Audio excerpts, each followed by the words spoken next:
কোনো রিভিউ আমি দেখি নাই বা কোনো কিছু। তো আমার বললাম না আমি এক্সপেকটেশন নিয়ে আসি নাই, কারণ আমি হচ্ছে ওনার ডাইহার্ট ফ্যান যেটা বলে। ওনার ছবি যদি খারাপও হয় আমি দেখতেই আসবো।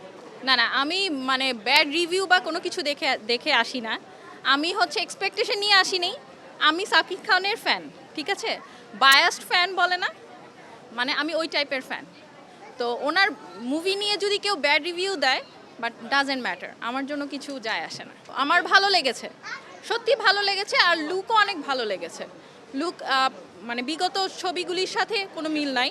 জাস্ট যেহেতু এটা রকস্টার সিনেমা, ওনার গানের সিনেমা বা আদার্স, আমি যেহেতু জানি না সিনেমার, এখনও কোনো রিভিউ আমি দেখি নাই বা কোনো কিছু।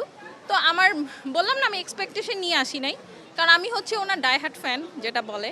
ওনার ছবি যদি খারাপও হয় আমি দেখতেই আসবো। মনে তো হচ্ছে, বললাম না এক্সপেকটেশন নিয়ে আসি নাই। প্রত্যেকবারই এক্সপেকটেশন নিয়ে আসি না, কিন্তু ওই বলে না যে এনজয় করে যাই বা 100% আমি স্যাটিসফ্যাকশন নিয়েই বাসায় ফিরি।